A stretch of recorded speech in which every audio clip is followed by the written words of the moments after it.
Commissioner Gordon debriefs his team. The puzzle, posted on the building downtown, gives them the day and the place. The Basin Street Charity Banquet on Tuesday night. It's a $1,000 plate dinner for flood relief, and they must stay sharp and keep their eyes open for any sign of the self-proclaimed Riddler. All of his men have their assignments.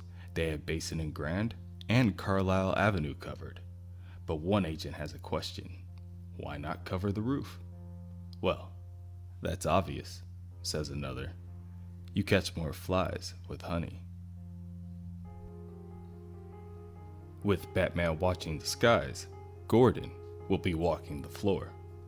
But as the night goes on and the limos start lining up to pull the guests away, there is still no puzzles or no riddles to be found. The two become restless and begin to question if the banquet was a decoy all along. Batman understands that the Riddler wanted to prove that he is smarter than they are. A simple false alarm wouldn't satisfy him. Perhaps, instead, it was a diversion meant to distract them. The idea of the banquet being a waste of time makes Gordon crave a cigarette.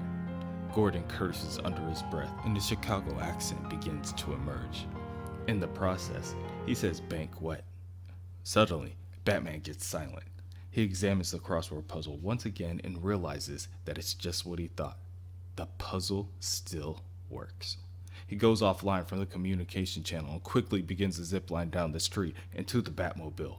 On his way, he scans all the nearby radio scan frequencies. He passes over a number of small crimes until he hears a radio call about a water main break under Reservoir Avenue. This was Edward's masterstroke, his proudest moment. Truly inspired, anyone would admit, the Reservoir Street Cash Depository, a warehouse for money. The vault is state-of-the-art and impregnable. The lock acts on a timing device and pressure gauges. Inside the vault is an airless vacuum. The doors will not open until the pressure on both sides of the door is equal. But the system is dumb. It does not know the difference between air and water. Edward's reward is a river of cash. Edward and his two partners, Query and Echo, blast through the back wall of the vault, and the pressure from the water pushes them and the cash out into the sewers beneath Gotham. Naturally, the police will stumble to the conclusion that they have been fooled and, in an overcompensation attempt, will cover the streets like confetti. But while they're dealing with the traffic and the pedestrians, Edward and the girls will have clear sailing. The girls will load the boat with their prize and prepare to end their night. Edward, enjoying his merry adventure, decides to give the girls a free riddle for their amusement. How does a boat show affection? By hugging the shore. At that moment, Batman strikes. He swings from the pipes on the ceiling of the sewer and swiftly attacks Query and Echo with a single kick that sends them flying off the boat. Edward had heard previously that Batman chooses a dress like a flying rat to put the scare into all of his opponents. Apparently, he figures that he could frighten his enemies into submission. Edward openly admits to the people listening that it works. The girls gave it as good as they got. Well, not quite as good as they got, but Batman even thought it pertinent to deliver the Riddler a riddle of his own. How lame. Just like Batman is soon going to be. Edward pulls out his pistol and begins to fire at the so-called Cape Crusader, but he is already too close. There is no room to maneuver, and Batman grapples him easily. Edward is still able to turn the boat and throw Batman off balance long enough for Edward to land a kick of his own, this time sending Batman flying off the boat and into the water. And that was it. Edward beat the bank, the cops, and the bat. And he has $2 million left over in the boat, which isn't bad either. He sits victorious in his apartment, drying off his winning share, when he hears a knock at the door. He tells the interloper to go away, but they continue.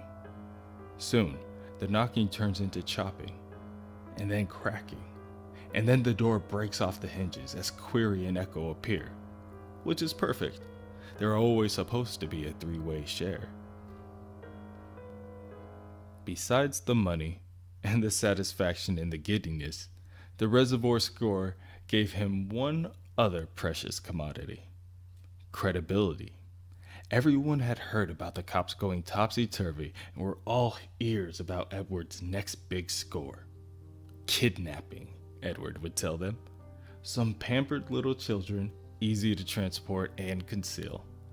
The snatch will be a sitch, and the ransom will be in the millions. No one wanted to involve themselves in human trafficking, which is understandable. Neither does Edward. The babies he was referring to are over 400 years old. Of course, the owner won't hand over his babies without a fuss. He'll tell Edward that they are no use to him, that they belong to the world, that they're made specially for the world's finest musicians. But that won't do for Edward. The added muscle also brings added confidence. He understands that each of the instruments are one of a kind, so precious and rare that they're only lent out. Some are valued at more than $1 million. In theory, if one were to break, that would just raise the value of the rest. Edward smashes one of the instruments to pieces, just to prove his point. It went off like a symphony. That is, until the second movement. The ransom is always the riskiest passage in a kidnapping scam. As long as their tubby little aficionado didn't go to the police, it would all go smoothly. But he didn't go to the cops. He didn't go to anyone. Someone had gotten to him. Edward hears that the fear works on innocent people too. But Edward is still confident that Query and Echo have their ransom in hand. With this ease at mind, he can proceed on with other business.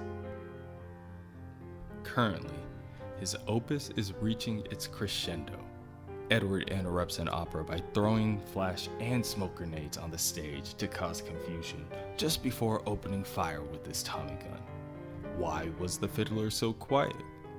'Cause a cat got its tongue. Edward orders the composer to hand over his Strandovirus just before Batman appears within the cloud of smoke. He easily dispatches Edward's hired help and sets his sights on the Riddler himself. Edward is promptly captured and dragged by his collar to Arkham. The humiliation. Batman is always there to ruin Edward's plans. It isn't money that Edward wants. It isn't action he seeks. He just likes the attention, but not like this. But this is only one chapter. He'll shake the dust off himself, and then Batman will have a real rival for Gotham. And there it is.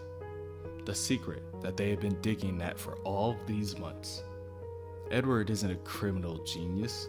He's just a lonely little boy looking for love. Well, nothing to say? No smart lip comments from the pop psych rejoiner? No snap judgments? Edward bellows that he has told them his story. He answered their questions. He laid himself bare. He isn't a riddle anymore. He says as he smashes the mirror in front of him with the stool. He's not a riddle anymore. He's not a riddle. It is not until the glass crashes to the floor, and not until the orderlies arrive, that Edward realizes that no one's there. No one was there. No one was listening to his story. He realizes that, once again, he was talking to nobody, and it breaks him. Elsewhere, a number of doctors are convening in the break room.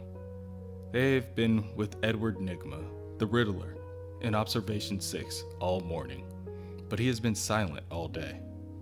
So, they decided to take a lunch break. It's not like they're gonna miss anything.